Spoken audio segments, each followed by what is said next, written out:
thanking Dr. Kudi for inviting me to participate and share my thoughts about human rights and peace education at this online international conference, focusing on the theme close to my heart, education for values, of values, by values, why, what, and how.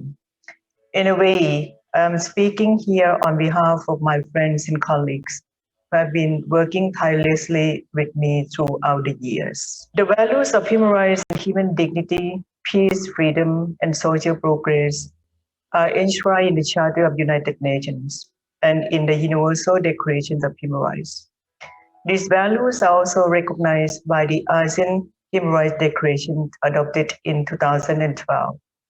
These values may even be more valid today than over 70 years ago, especially with the advent of this challenging time of COVID-19 pandemic, which can infect any of us indiscriminately.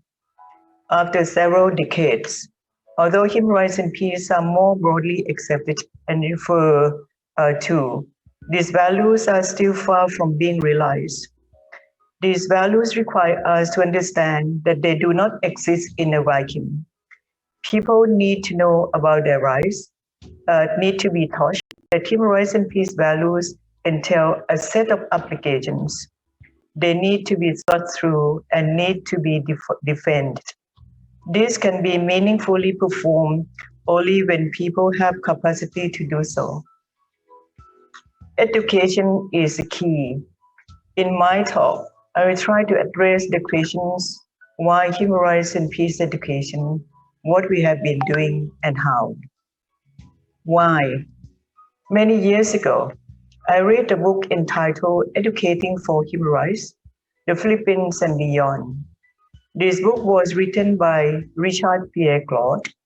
The book began by quoting a letter written by Dr. Hiam Kinot, a Jewish child psychologist who could not understand how apparently civilized and often highly educated people, engineers, doctors, and so on, worked willingly in the operation of concentration camps.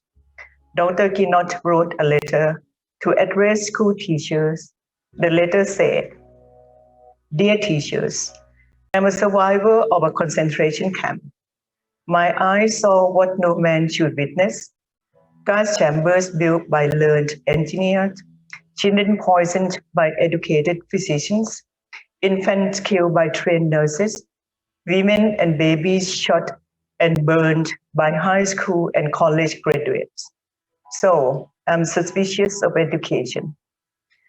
My request is, help your students become human. Your efforts must never produce monsters, skilled psychopaths, educated Ishmans. Reading, writing, and arithmetic are important only if they serve to make our children more human." What he wrote reminds me what I personally experienced when I was recruited in early 1979 by an UN agency to work along the Thai-Cambodian border. The first day I walked into the Cambodian territory with other officers, we met a group of asylum seekers who fled genocide committed by Khmer Rouge regime. Among those survivors, my eyes saw a woman carrying a body of tiny baby. She was crying. I only realized when I approached them that the woman was carrying a dead body of her child, a child who did not even have a chance to live his or her life, an innocent life. In my mind, I was not thinking about human rights, but questioning how and why human beings did so much harm to other human beings they did not even know them personally. That image remains in my head, and it brought me to human rights education years later. What is human rights education? Rene Kazan, one of the principal drafters of the UDHR of 1948, said over 70 years ago, and I quote, "When teachers teach about human rights, when they convey to their pupils the notions of their rights, their dignity, and their duties as citizens and human beings, then they are complementing wonderfully the work that we have achieved at the highest level. His words are as relevant today as ever. This inspirational tone is reflected in the preamble of the UDHR, with its assertion that education must promote respect for these rights and freedom. This concept has been refined and developed to emerge as human rights in its own regard. The right to human rights education. Unfortunately, although right to education is legally recognized by international human rights treaties, the prominence of human rights education and training and recognition of its importance as a standalone human rights is quite recent. Only in 2011 that the UN General Assembly adopted the UN Declaration on Human Rights Education and Training. The adoption of the Declaration reflects the increasing prominence of human rights education internationally. In a paper written by Alison Schroeters, 2015, the paper questioned of how much this declaration has been translated into practice, and the paper said it's not really certain. As a non-legally binding soft law, the declaration is perhaps not the strongest assertion of the importance of the rights it contains. Despite the broad consensus regarding the importance of human rights education within formal education, not only as a tool for enabling learners to understand their own rights and to respect the rights of others, but also as the most effective means for promoting and protecting human rights generally. Human rights education itself has remained undefined. In its most basic level, human rights education concerns the provision and development of awareness about fundamental rights, freedoms, and responsibilities. UN agencies and prominent human rights organizations, such as Amnesty International, view human rights education as a tool for empowering people to stand up for their own rights and for the rights of their fellow. And the UN agencies stress the roles of human rights education in preventing conflict and, uh, and human rights violations. It has to emphasize, though, that human rights education and training is not just learning about human rights. Human rights education encompasses education about human rights, which includes providing knowledge and understanding of human rights norms and principles, the values that underpin them, and the mechanism for this protection. Through human rights, which includes learning and teaching in a way that respect the rights of both educators and learners. Education for human rights, which includes empowering persons to enjoy and exercise their rights and to respect and uphold the rights of others. So, when I was requested to speak about education for values, of values, and by values, human rights education and training immediately came to my mind. It's about education about, through, and for human rights. It concerns what one should learn about human rights, how it should be learned, and why it is important. It is about providing knowledge, fostering attitudes, and developing awareness about human rights. The three elements are complementary, and any single one in isolation would be insufficient for compliance. Thus, learning only about human rights is inadequate. For facts and fundamentals, even the best selected ones are not enough to build a culture of human rights. In the same vein, the building of such a culture by education through and for human rights cannot occur in the absence of fundamental human rights knowledge. The combination of all three, therefore, represents the holistic approach to human rights education. What we have been doing in Southeast Asia. When I joined Mahidol University in 1996, a university known for its excellence in medical science and applied science, I was offered two choices. The first was to create a Southeast Asian study program, which would be completely new initiative at the university, but based on my own educational background. Another choice was to implement a human rights curriculum initiated by former president of Mahidol University since 1992, but had not been approved by the University Council. Without my background in human rights, I decided to go for the latter, meaning getting the human rights curriculum approved and start. It took me 2 years to pioneering its very first master program in human rights in South Asia, or even in the whole Asia, when we began to recruit the first batch of students. This very first master program in human rights implemented at Mahidol University was run by a small office with only one full-time teaching staff. Sustaining the program was fundamentally challenging due to scarcities of both human and financial resources. We became to realize that without strengthening capacity of the office and enlarging the network within the country and the region, the program would have been having a short life. How we do it? With a rather ambitious vision to see South Asia as a region where culture and values of human rights, peace and democracy are instilled through widespread research and teaching in higher education. We believe that building regional cooperation on human rights and peace in higher education would contribute to the promotion and protection of human rights and sustainable peace for all peoples in South Asia. We also believe that the various forms of threats to human rights and peace or the impunity enjoyed by human rights violators cannot be effectively addressed unless there are highly skilled network of experts and evidence-based knowledge in the region.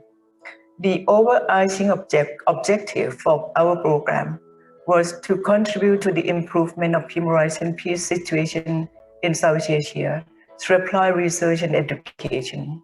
The strategy of the program was to directly involve and engage universities to play a more significant role in promoting human rights and peace by contributing research and by increasing the knowledge of human rights and peace by incorporating them into university education. As already mentioned, human rights education and training focus on the development of substantial knowledge and skills about human rights standards, principles, and norms by means of engaging in learning and teaching process through pedagogical methods and techniques that are in line with human rights principles and values. In this sense, human rights education is not neutral. Human rights education is for human rights, including the empowerment of persons to enjoy and exercise their rights, and to respect and uphold the rights of others. In fact, as stated in Article 2, Paragraph 1 of the Declaration on Human Rights Education, this human rights education aims to provide persons with knowledge, skill, and understanding, develop their attitudes and behaviors, and empower them to contribute to the building and promotion of a universal culture of human rights. So, through our different programs, education about human rights and peace, research about human rights and peace, capacity building of university lecturers, policy advocacy, knowledge production and dissemination, we witness an increase in the number of human rights and peace education courses and programs in some countries. We see more research projects and publications relating to human rights, and we see references to human rights and peace by government agencies. We realize that South Asian states have the obligations at the United Nations to engage in global human rights discourse and processes. There have been participations in dialogue at the UN Human Rights Council through the process of universal periodic review, ratification of the international human rights treaties, and formulation of national human rights action plan. On the surface, it appears that countries in this region are on the right track with regards to the protection and respect of human rights. With some exceptions, all nations claim to be democratic, and all countries are party to at least 3 international human rights treaties, with some party to as many as 8. Furthermore, the rule of law, human rights, and democracy were also included as principle by the ASEAN Charter and the ASEAN Human Rights Declaration. Unfortunately, there has been a clear regression of human rights and peace situation in the region over recent years. The state of human rights and peace in Southeast Asia has been in the deficit. Throughout the region, there are laws that curb the most basic of civil and political rights, and there are more being created as repressive governments find new ways to limit the freedoms of expression, association, and assembly amidst the advancement of in technology. Problems of economic and social rights also abound, especially in economically poorer countries. Although states are subject to the Universal Periodic Review, the follow-up leaves much to be desired. All countries are party to some international human rights treaties, but have made reservations which are often incomprehensible, such as the reservation uh, they made to the Convention on the Rights of the Child with regards to the prohibition of torture for children. Human rights in Southeast Asia is far from being the norm in terms of governance, lawmaking, and even in the everyday life of its people. The problems here are deep and far-reaching, with some countries having more serious uh, rights abuses than others. The diversity of the region is also reflected in the diversity of human rights issues faced, which is especially worrying in the popularity of governments that are blatantly authoritarian. This reflects a non-appreciation of human rights, not only on the part of states, but perhaps far worse, on the part of many people. Therefore, the need to continuing striving for respect for protection and promotion of rights and building sustaining peace remain as urgent as ever in Southeast Asia. With this in mind, the two networks, established in 2009, the ASEAN University Network Human Rights Education and Southeast Asian Human Rights Study Network, initiated a program called SHAPE, Strengthening Human Rights and Peace Research and Education in ASEAN Southeast Asia, with the objectives to contribute to not only recognize and address diverse life experience, but also allows for the full protection of human rights of South Asian peoples and to the peace situation in the region. We want to play a role in producing, problematizing, and disseminating knowledge on the critical issues in the region, institutionalizing human rights and peace in higher education, and engaging a wide range of stakeholders to enhance their roles as well-informed, skilled, and active change agents. On top, we have to work toward integrating rights-based approach with principles of academic freedom, gender equality, poverty eradication, and environmental protection. To conclude, I would like to say that human rights and training is not the only answer to all problems we are facing. I just want to quote the late Kofi Annan, former UN Secretary General, who said in 2003, he said that values are not there to serve philosophers or theologians, but to help people live their lives and organize their societies. So at the international level, we need mechanisms of cooperation strong enough to insist on universal values, but flexible enough to help people realize those values in a way that they can actually apply in their specific circumstances. Those who preach certain values loudest, such as the values of freedom, the rule of law, and equality before the law, have a special obligation to live by those values in their own lives and their own societies, and to apply them to those they consider their enemies as well as their friends. Human rights and universal values are almost synonymous, according to Kofi Annan. so long as we understand that rights do not exist in a vacuum.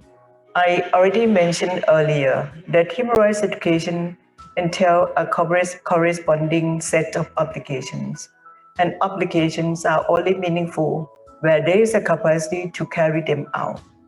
We remain committed to education about human rights, education through human rights, and education for human rights, which we believe serve to make us more humane.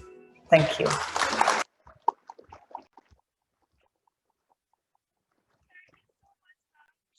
your experiences with us today. It is such a pleasure hearing it from you.